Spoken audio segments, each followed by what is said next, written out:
Good afternoon. I'm Bob Toomey. Welcome to Around the Old Town. With me today is Superintendent of Public Schools, Peter Schaefer. Thank you very much for coming in, sir. I appreciate your time. I know you've been extremely busy, particularly this time of the year. Fortunately, I think you have some good news to bear. Let's talk about Abington schools. Well, I want to thank you, Bob, for having me. Appreciate the opportunity to come and walk through everything with everybody, because it has been a very busy couple of years. It's been a very busy summer, and there's a lot of information, and it's nice to be able to share that information. So when people drive by schoolhouses and they say, well, I wonder what's going on there, maybe if they watch this show, they'll know. Exactly. So. Well, we have some new school is actually opening this year, I understand. Okay. Correct. And it's a lot nicer to open a school than it is to close a school, I can tell you. It's certainly better for the children that we serve and the families that we're serving. You know, we've come through what has been a difficult time, and through some restructuring. My hope is, and what we need to do, is come out of it stronger and better than ever, and sustain and grow and sustain and grow in a responsible manner. One of the things that's happened as a result is previously what we had is the smaller neighborhood schools, the North and the Center School, were open along with the Woodsdale, and those were 3 through 6 programs. So we were really running 3 grade 3s, 3 grade 4s, 3 grade 5s, and 3 grade 6s in different places around town. What is happening now over the series of the last couple of years is each grade in the Abington Public Schools will be in one schoolhouse. So the Center School is opening as a pre-K, pre-kindergarten and kindergarten school, and then what was the ECC now will be named the Beaver Brook Elementary School, named after the brook that runs behind the school. The Beaver Brook Elementary School will be grades 1 through 4. And again, it's better to have a grade in each school building, which is what we'll have in the coming years. And then the Woodsdale will be grades 5 and 6. The Frollo Middle School will be 7, 8, and the high school, of course, will be 9, 12. The reason it's obvious to have one grade in one school building is it creates efficiencies in terms of our resources. We're not redundant. We're not creating redundant services in 3 different places. Sure. So instead of having 3 different people, you can consolidate and maybe have 1 or 2 people. We still have the numbers of children that we are serving, but again, you're just more efficient when you consolidate, and we've done that. The opening of the Center School was a wonderful move because it creates space at our early childhood center, the Beaver Brook Elementary School, and then that also moved a grade out of the Woodsdale School, so it helped create space in all of those buildings. The North School building is being used as a maintenance area. It's being used for administrative offices, and we also rent out portions of that building. Maybe 30% of that building is being rented out to North River Collaborative for an early childhood program. You'll see those vans around the school. It's a staging area for transportation for North River Collaborative, and they also have office space in that building. So that was a wonderful move to help create efficiencies. Sure. And help offset the cost of keeping that school building maintained. It's town property, and we need to be good stewards and use it responsibly and efficiently. So all of those moves do those things. Actually, it's interesting, the maintenance area for the Abington Public Schools used to be down at the Beaver Brook Elementary School, which was called the Early Childhood Center. And anytime, what we've done with that is we've captured that space where the maintenance area was. It's been remodeled to an area that now will be used for students. Anytime you can use space inside a building with students, you create efficiencies because you've got a principal, a secretary, a custodian, and a nurse. You've got those support services in that building to take care of those students in that building. Yes. And so that's why those moves made sense.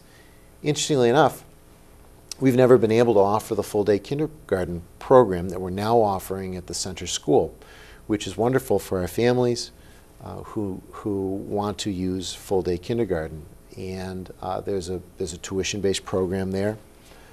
So at the Center School, which is a sturdy and good school building, that neighborhood needs to have program in that building for the life of that area. And it's a good use of that space. There'll be the pre-kindergarten program, half-day and full-day kindergarten at that building. Right.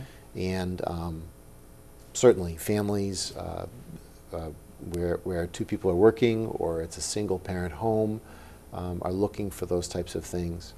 And we'll also be providing what they call wraparound services. I'm not familiar with that. Well, wraparound services are for those people who need the assistance with their children early in the morning or later in the afternoon. At the Beaverbrook Elementary School, we've rented space to the people who run Lasting Impressions in Abington. They'll be providing that before and after school care for children. It's a separate program from the Abington Public Schools, but it will be certainly helpful to Abington Public School children. They're still our kids, right. And it's good for us to have that. So again, people that are working or single-parent families are able to take advantage of that down at the Beaverbrook Elementary School, and that provides a consistency for the children. It provides for them a healthy and safe, enriching program that's exciting and challenging and good for kids. Right, it has all the facilities there that Right. they need. Right. And as you said, it's safe. Right. And those are good things. On the all-day kindergarten, has there been a great response for that, or what's? There has been a great response, but one of the things that we had to do is we couldn't open that program until after the town meeting because we had to have a budget number. Right. So we didn't go out and really start advertising till June, but we couldn't help that. Right. Even with that late start, because at that point most people really already make decisions Sure. about where they're going to send their children child, sure. to kindergarten.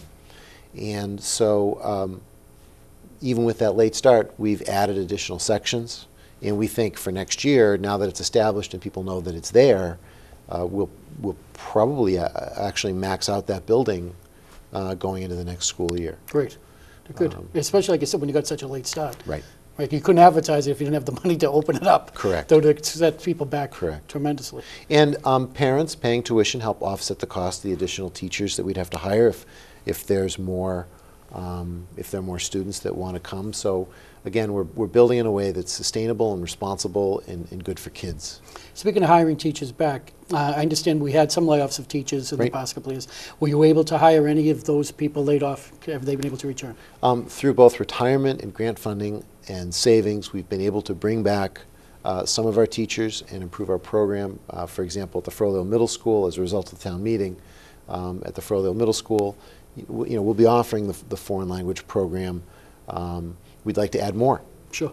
We'll have a technology education program, an art program.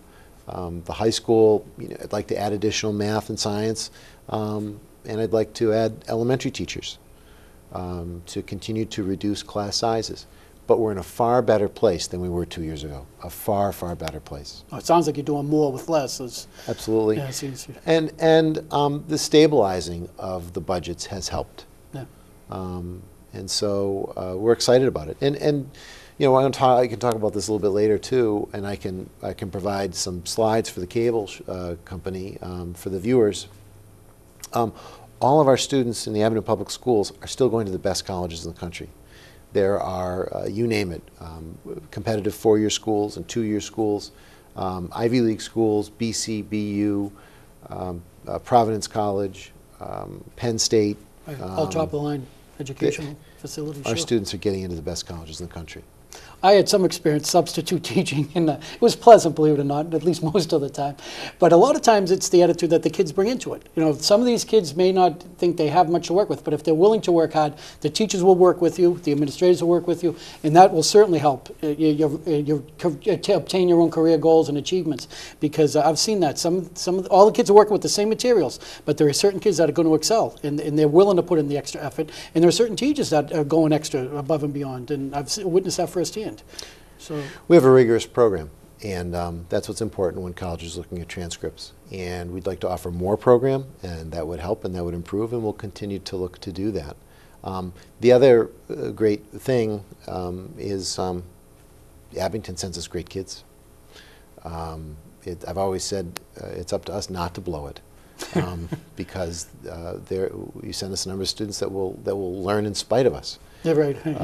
They're just it's a good group of students, and that you don't want to let them down. You want to do a good job for those students so that they have access to whatever college they want. just made me think, before the show came on, we were talking about reading, and my son Frazier's here. Most of you know Frazier if you're watching the show. But I have one question about summer reading. Some of the towns require summer reading, and Abington suggests it. Correct. What's your feeling on that, and what's the philosophy? Read, read, read, and read. And there's a whole body of, part of my summer reading in professional literature was a book called Focus, and it's about focusing on the most essential elements of teaching and learning and education to improve student achievement. One of the points this book makes, to go back to your point, is that if we just increased reading, just read, if our students would read just an hour a day, if you can have your students reading at home half an hour to an hour a day, achievement scores would go through the roof. I believe it. Even read anything. Read the newspaper. Read magazines. Read books, pleasure books. The reason that reading just in and of itself improves student achievement is because just the brain, in terms of brain development, just reading in itself improves just by reading your comprehension, speed, being able to draw inferences from texts and literature. All of those skills improve just by reading. And that's the one area that you use across all curriculum areas, right. Whether it's a math textbook or a science textbook, reading in itself improves achievement. The reason that we do a suggested reading rather than a required reading is that if you look really at those required reading programs, some of those quote-unquote retired reading programs are, if you read a book, you get an ice cream. The real required reading programs are those generally in advanced placement courses, okay, where there's a test when students return. Sure. Because the testing and the required reading when students return, in terms of the actual benefit and how much reading students really do, you know, when you're forcing them to read and then testing them doesn't always provide the best impact. But encouraging people to read, especially reluctant readers, because you're developing in them this love of reading, right, is the most productive way. Yeah, I don't want to make it sound like it's reading. Punishment. Yep, right, exactly. Yeah, because exactly. Reading, it should be enjoyable. I truly enjoy it. My son Frazier does. But right, I wouldn't want it to make it seem like a punishment or a task, because it is something you should want it to do and enjoy doing. I mean, you know, a lot of times around the house when you've got your kids and you know you send them to their room, you know, go to your room and read. Yeah. Then reading becomes a punishment. Exactly, and I wouldn't want that. You want it to be pleasure reading, and I've got a mixed system at my house of successes and failures with my 3 kids, and it has. You know, I've got 3 kids, some read more than others. What seems to have worked with my kids is, well, it's time for bed. And you can read if you want, or you can go to sleep. But the TV is, we're shutting the TV off. It's, you know, you're going to get a decent night's sleep, and that's it. Right. And then I find, for some reason, they go in there and they read after you take away the electronic devices. Sure. And then they feel as though they've really volunteered to read, exactly, rather than you make. Yeah, you're not making them, you're not punishing them. Right. With the schools now, the names you've changed. Right. And now we're able to centralize or consolidate some of the management. Correct. Are there any changes in your hierarchy and positions? Well, we've got a new principal at the center school. That'll be Dr. Nicole Rich. Okay. She has incredible early childhood experience, which is important to have when you're starting for those learners at the early elementary level, with the cognitive development and the things that are going on in terms of sometimes the special needs at the early levels. And then we've got a new principal at the Frollo Middle School, Roseanne Karpuska. I was able to meet her and speak with her. She's very sharp. Yep, and just people that are passionate about not only being in schools and working with students, but specialize in the grade levels in the areas that they're working in. Sure. So we're very excited about that. Her forte is obviously this age group, because she wandered right with them when kids are walking by and she got to speak with them. You can tell she's obviously an expert dealing with this age group. And these people have been around all summer.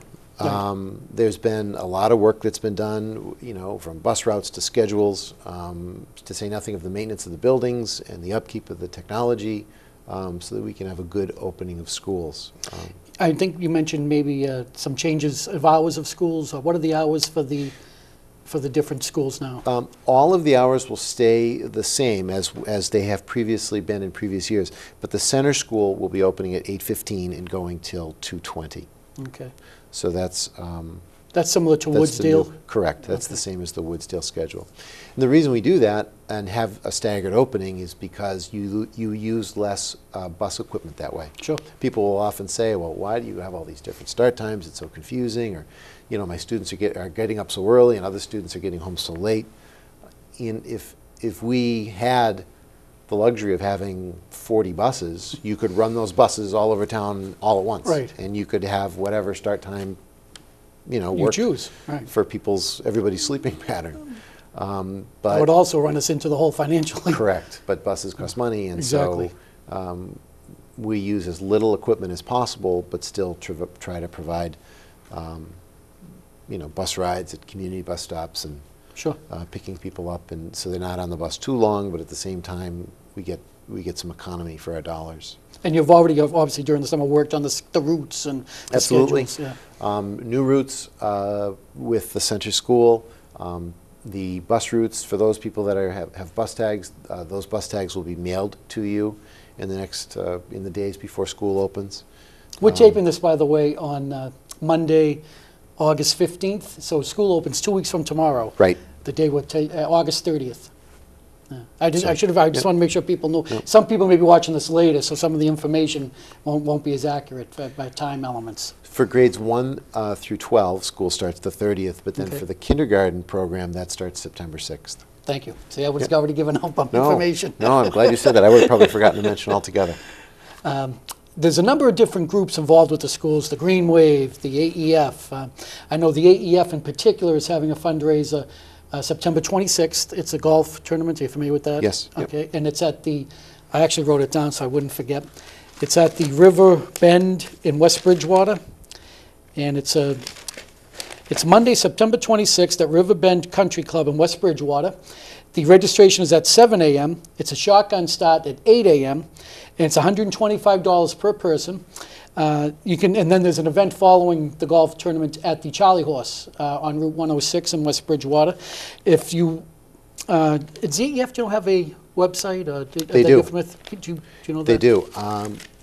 It may be as simple as AEF.org. AEF.org. I'm not But positive it's on that. easy to find because I always find it by Googling it, Okay, there you go. and it comes right up. I apologize, I don't remember. Oh, no, off I the top should of know my it. head. I didn't see it in the article I copied it from. But we're going to have more on that anyway. But AEF obviously does a lot with the schools. Can you elaborate? If I could plug the AEF for a moment, in that golf tournament, one of the great things about Abington is the sense of community and the way this community comes together in terms of people that just care about Abington. There's a lot of pride here. And so this is a group of people that go out and golf and have a lot of fun.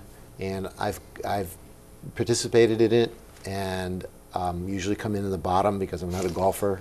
Someday, you know. Oh, with your maybe. hips too, it might Yeah. be. But I still have a lot of fun, and the AEF provides to the school department so many. I don't want to call them extra, because they're really a part of what a school should be and a school should have. But they are those events that are exciting and create a sense of purpose beyond in the areas of like creativity and imagination that are beyond those curricular purposes that we're bound to with the Common Core and the frameworks. So your children's teachers have a list of standards that they are trying to get the students to for 180 days. And if we don't get to those standards, if we don't appropriately deliver all of them, our students don't achieve where we want them to achieve. Sure. What the Abington Education Foundation has done is provided the globe that comes as a giant inflatable globe that comes to the Beaverbrook Elementary School, and the students walk through it and you can see the entire earth from inside the globe. And it's what those students talk about for the days before and the days after. And then we connect the learning back to that, but we wouldn't bring in those extra and other things without their support. Sure. So I call them extra. They're really a part of helping us create challenging and exciting environments for students. But there's a number of presentations like that that our students enjoy throughout all of the different grade levels. That's just one. And this golf tournament is really what provides the funding Sure. for those types of events and activities for our students.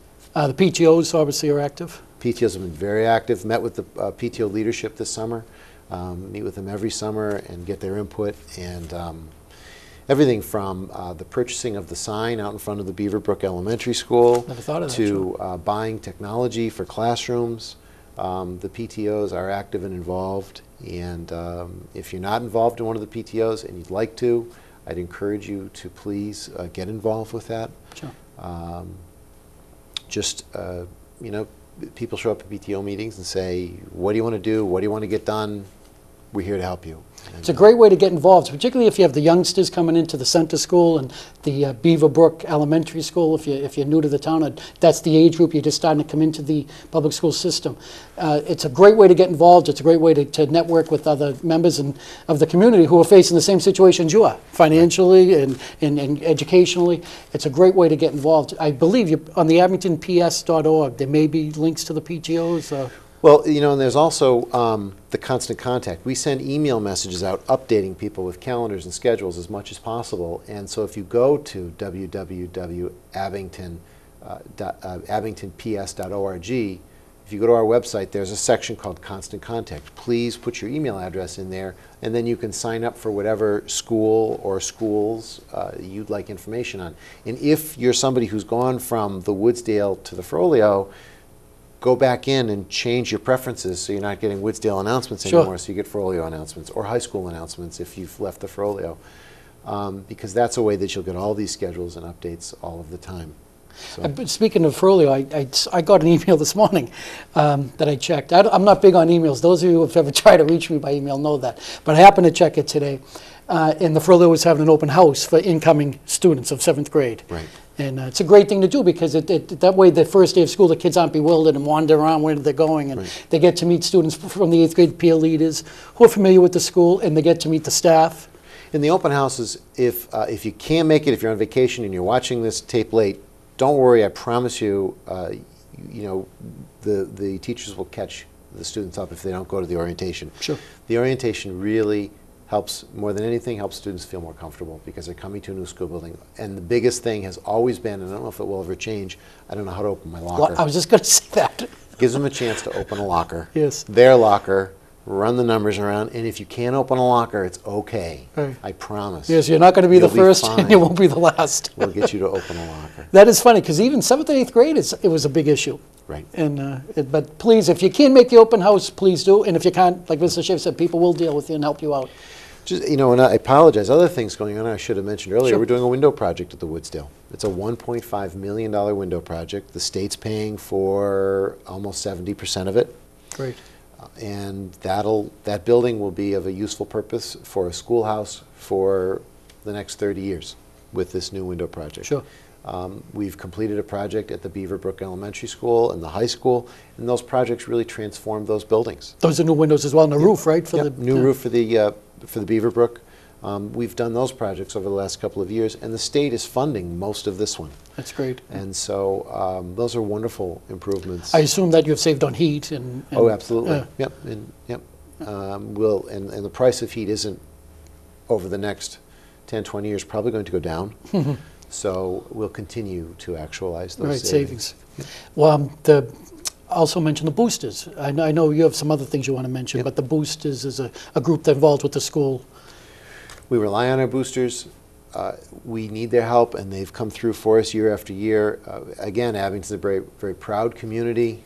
I don't know many experiences that are as big a deal to our students as competing, wearing the Abington colors, home of the Green Wave, and having your classmates in your town rooting you on, or being in the crowd rooting on the Green Wave. Sure. Those are important experiences for students as they grow up. And we wouldn't be able to provide the richness of the experience without the boosters. They've helped us fund our freshman and JV sports. We've reduced the fees for athletics which is good.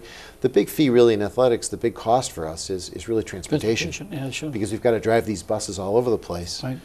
to get to games, and that's just the way that is. But the boosters have helped us with those costs, and you can get booster updates also Through the yep, computer? through emails and online. If you get on that list, Pam Ryan publishes an update that goes out. Oh gosh, I think Pam sends an email out probably every 2 days or 3 days about boosters, reminders, and things if you want to get involved. And again, it's just part of the health and the life of a Right, helps make good it high vital. school. Right. Yep. So. I know you had some other issues that I've Our forgotten music about. parents also. Music I don't parents, want to forget right. our music parents. Yes. They've, if you haven't seen one of our drama productions, I have.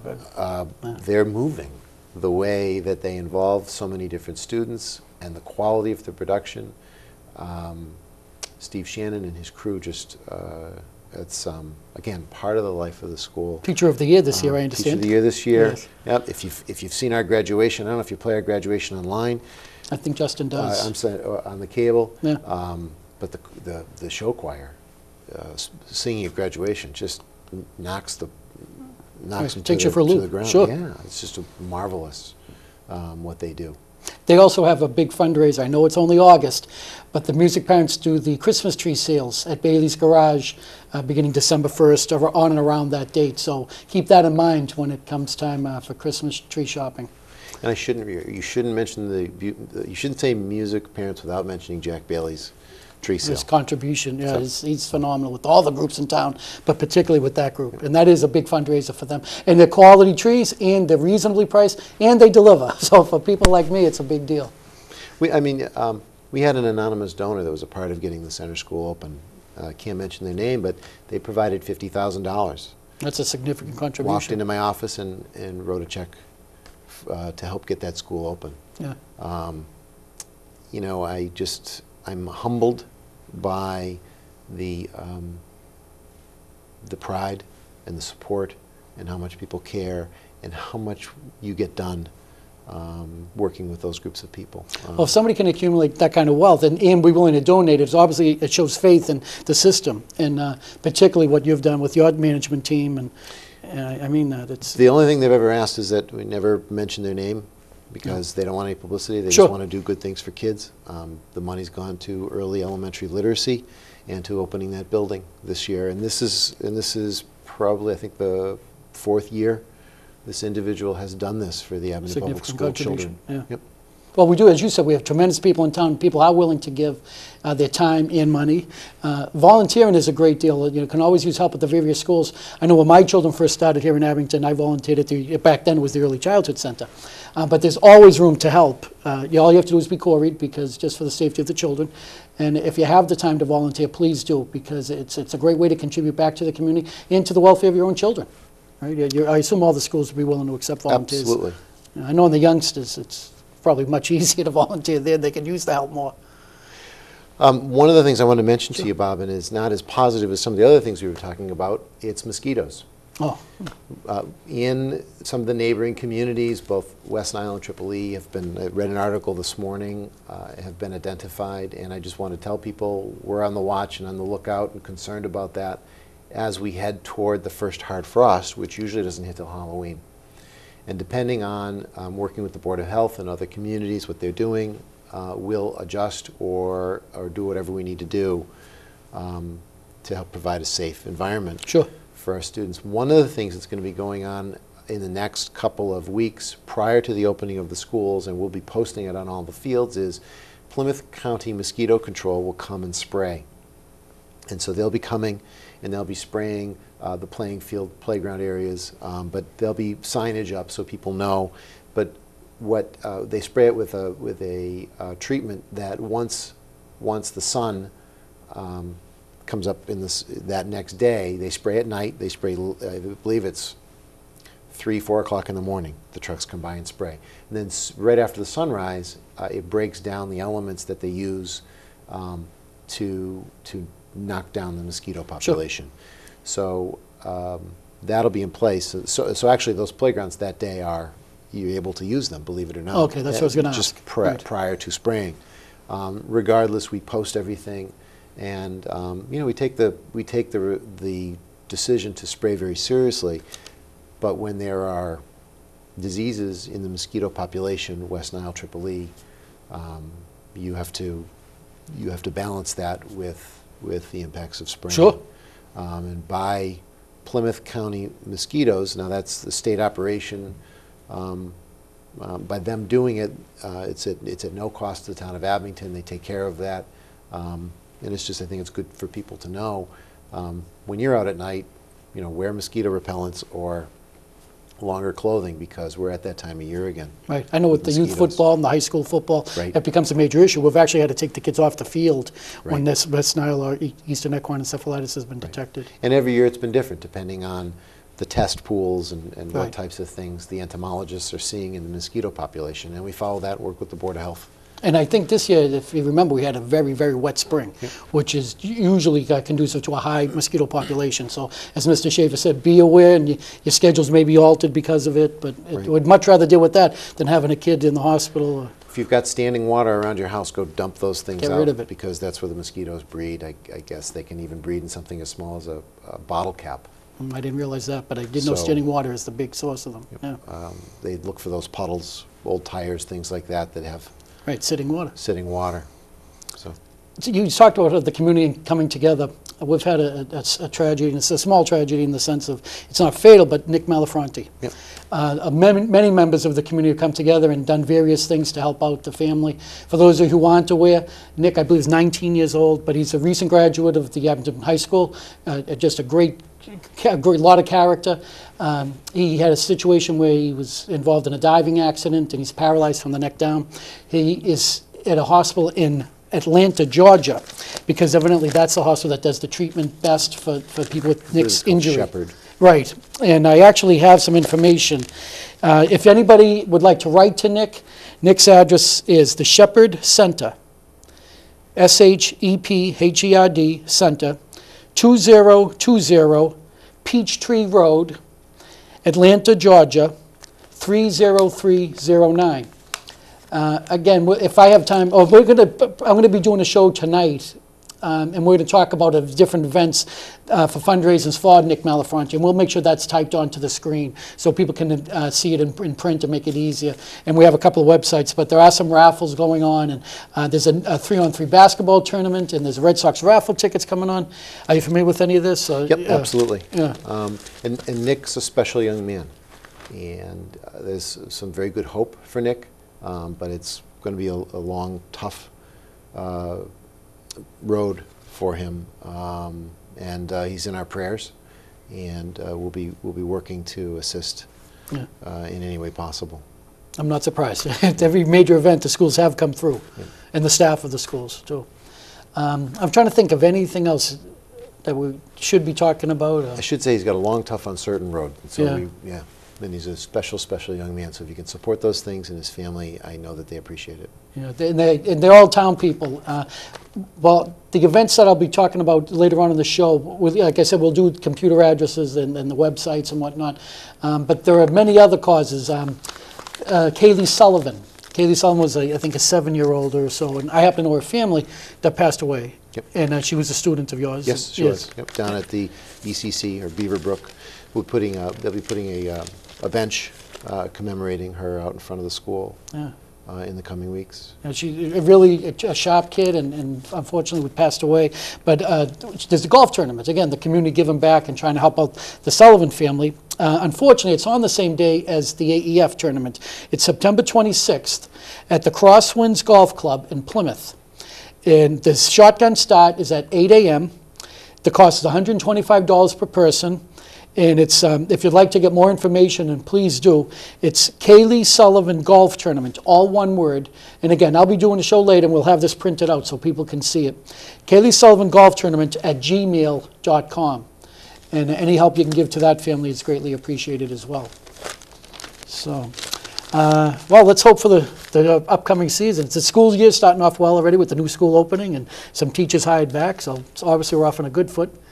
Anything you might want to add? Or? We're excited about moving in this direction. Yeah. Ready or not, here come the students. And Teachers beware. We'll be ready, and that's what we do. So it's nice to get back into that groove with the school and Sure. moving forward. Well, again, if you can help out at all, please volunteer. It's worth its weight in gold. And you're not only helping yourself, but you're helping out your community and your own children.